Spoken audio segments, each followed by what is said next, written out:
This is a podcast by WellHouse Church, where we talk about what it's like to be a Christian Monday through Saturday, to live as a person of faith in a culture against faith. So let's talk about Christian ethic. Let's do it. I'm actually quite passionate about this. We know.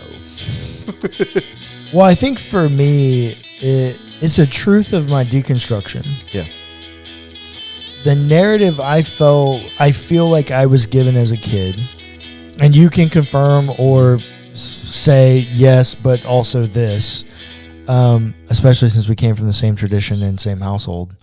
I feel like the narrative that I was given is that the ethic of a Christian, the primary thing is not to sin. Yeah. Well, and that's kind of what we talked about yesterday too, on a closer look.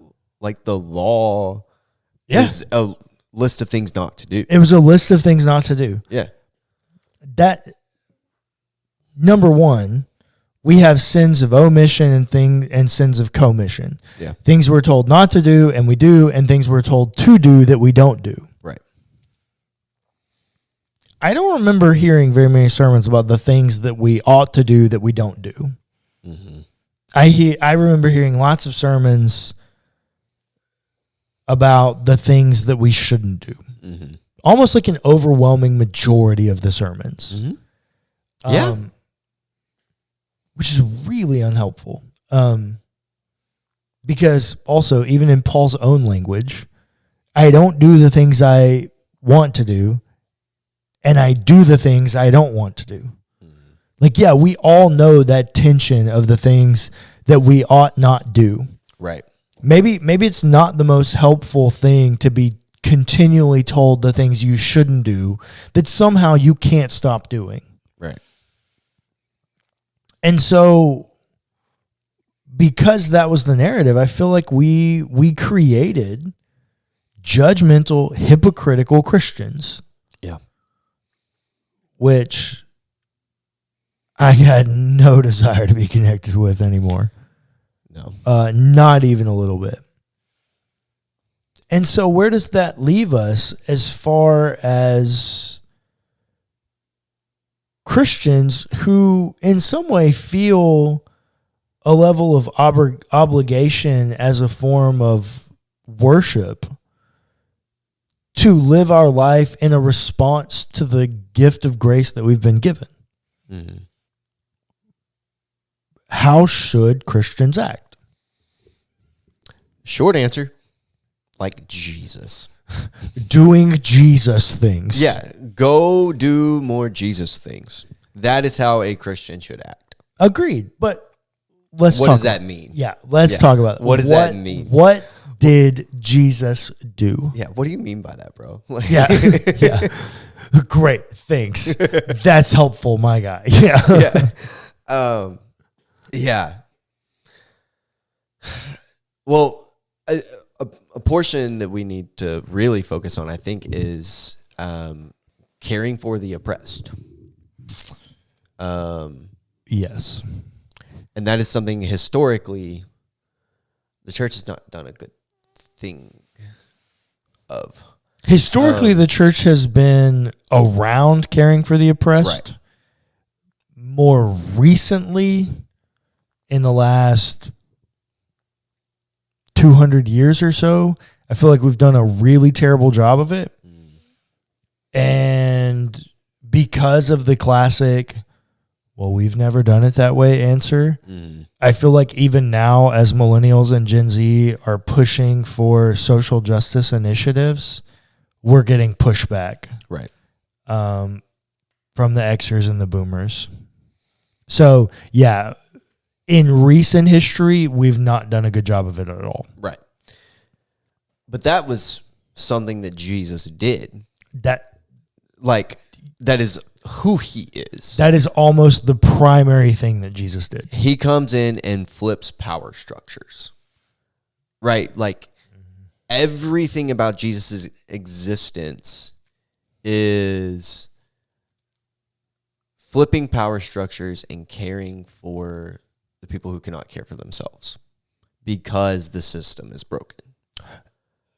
actually, the beauty of Jesus' story is that he comes in and his primary activity is shifting power structures. But actually, Jesus cares for everyone, no matter where they fit in the power structure. That I did not mean to say it that way. If that's how it came off, Yeah. I mean, not in a way like that, but he definitely cares for the vulnerable. But like, I'm specifically thinking about the story of the centurion. That dude's wealthy as all get out. Yeah. Nick at Night, right? Yeah. Nicodemus. Yep. Wealthy as all get out. Zacchaeus, wealthy as all get out. Matthew, wealthy as all get out. True. Like, there are lots of people in Jesus' life that he cares for, irregardless of their vulnerability. Sure. But I will say that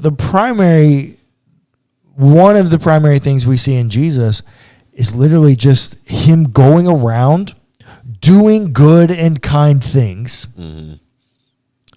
Yeah. Like at a very simple level, yeah.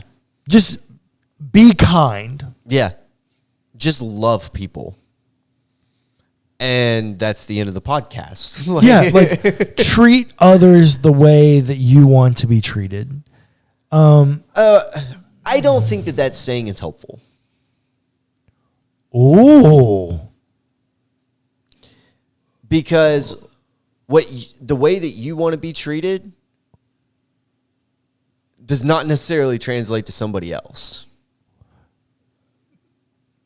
So, like, if I say I want people to treat me, or I will treat people the way that I want to be treated. If I have thicker skin than this other person, I wouldn't mind taking these word blows from my buddies. So I dish them out. Yeah. And it might hurt somebody else's feelings. Yeah, but like, shouldn't you think about it more existential? Like, I don't want anyone to treat me in a way that would hurt my feelings. So if I'm cognizant enough to recognize that I'm hurting someone else's feelings, I won't do that. If that's the way you want to put that, sure. But I don't think most people think about it that way. Oh, really? I really don't. If you don't, you should. Sure, and agreed on that. I just don't think that that's true, because I can't tell you, like, how many times growing up as a kid where I heard that it was around, well, you don't hit people because you wouldn't want to be hit or something like that. Oh, it's like a 1-to-1. It's like an actual, like, I'm not going to do this act to somebody because I wouldn't want this act done to me. And it's specifically about the act, not necessarily the why of how that action might make someone feel. It is very much the way that I learned it growing up. It is a 1-to-1 action. Ooh, interesting. And I just don't think that narrative is helpful. Have you spoken to other people about this? Is this how they're interpreting it as well? I have never actually vocalized that, but I feel like there is a lot of people that would agree with me on that. Okay, if you find some way to please let us know how you feel about it. Socials down bottom. Socials down, emails down. Like, let us know. Comment on the video. Like, DM us on Instagram. I don't care, but like, somehow I gotta know, how do you interpret that saying of Jesus? Because I don't think I've ever looked at it that way. For me, it's always been motive. Right. Like, I don't want somebody. I think that's the way that you should read that.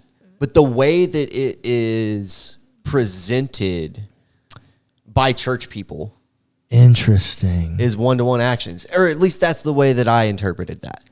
You know, I want to know how most people are hearing that, because I could see it being communicated both ways. And I just think that one reading is so unhelpful. Yeah. Because what you can take is not necessarily what somebody else can. Yeah, 100%. So 100%. No. If you're going to say it that way, no. Don't do that. Yeah. Treat people better than the way that you would want to be treated, if that's going to be the way that you translate that. Yeah. That's so interesting. I've never thought about that. Yeah, that's so interesting. Am I making sense? Yeah, you make sense. I didn't know anyone read this. Like, it's so easy to read the story that way. I could totally see how you would. But, like, I didn't know anybody read the story that way. I'd never had this conversation with someone. I remember very specifically in Sunday school at that small town Baptist church, right? Yeah. Hearing that. Oh, interesting. Mm-hmm. Interesting. It's kind of like the Santa Claus thing. Yeah. That's kind of what it became. Yeah. 100%. No, I think the way that you should think about that is like in a very macro existential way. Like, I would never want someone to do something that's going to make me feel the way that I am currently making this person feel. So I'm not going to do that anymore. Yeah. I think if you do that, you've reached, like, half the battle's won. Yeah, that you're doing Jesus things now. Done. Jesus things, check. Yeah. I also think that if you look at Jesus, and this is one of my problem with modern day Christians. Okay, I got lots of them, but this is one of them. When you look at Jesus and the things that Jesus did, right? We are literally called Christians, which means little Christ. Like, we are supposed to be imitating Jesus more than anything else.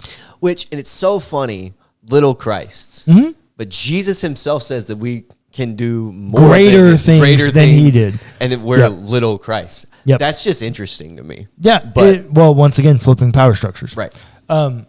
It's the less is more thing. Interesting.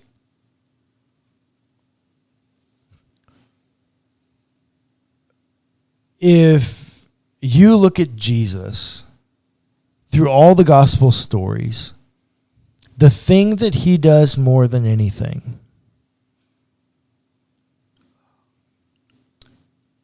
is he goes about doing good deeds. I think in Luke 4, when he says, I've come to bring liberation to the captive, to provide for the poor, the vulnerable. Like, when you actually look at Jesus' life, that's actually what he spent most of his time doing. Yeah. Going about and being the hands and feet of Jesus, doing Jesus things. I actually don't think it's helpful to think about our Christian witness and mission as like a manifest destiny evangelism tactic. Yeah. I actually think the more helpful reading is like, hey, just go do some nice things for people. Go do some good things. Care for people. Show them that they're loved. And then they'll ask you, hey, why'd you do this? And you can say, because Jesus did it for me. Like, my ethic as a Christian is to say that I need to reciprocate this kind of grace. Yeah. That's 90% of what we saw Jesus do. Healing people. Feeding people, caring for people, raising the dead because of their family's mourning. Yeah. Like, literally just doing things that were comforting and helpful to people. Yeah. And then the ultimate thing that we see Jesus do, the primary reason that we see Jesus come, do you know what it is? Restoration. To preach the good news that the kingdom of God is at hand. Yeah.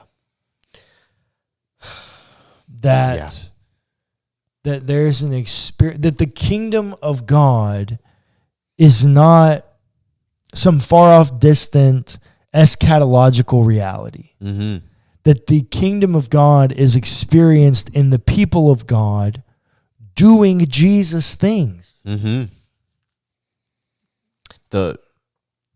Our existence is centered around pursuing divine likeness. Yes, 100%. That is why we exist as human beings, to pursue divine likeness. you do that by doing Jesus things. Yep. In one category. Yep. But that's what the world sees. Yep. Right? Am I wrong? No, you're 100% right. They don't see your pursuit of divine likeness in your quiet time. Right. On, at 5:30 in the morning. Right. Nobody sees that. Right. They see you acting like Jesus, though. They see you being kind. Yeah. Right. That is how we draw people. I'm sorry. We kind of backtracked there, but I don't know. But I do think I think that's the beauty of the gospel message. And I say it all the time. The gospel message is scandalous. Yeah. That literally the murderer is as deserving of the gift as the middle class, evangelical, his whole life white dude. Yeah.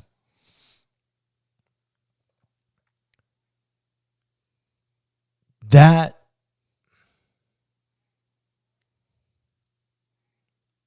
and that each of them can do great deeds of goodness. And it's not about the way that you fight your sin or that you can't have certain sins in your life in order to do things. Like, we've all got sin. I don't know that sin's going anywhere. The story definitely tells me sin's not going anywhere. Yeah. And so what if the ethic of being a Christian isn't this idea of, hey, well, don't sin. Yeah. What if, and what would the world look like? And this is a real question. If every Christian in America today set out and said, hey, I'm not going to put all of my active energy into whether or not this decision is sinful. What if every Christian today set out and said, I'm going to view my decision making based upon one primary principle. When I look back on this decision tomorrow, will I think that this decision brought goodness into the world?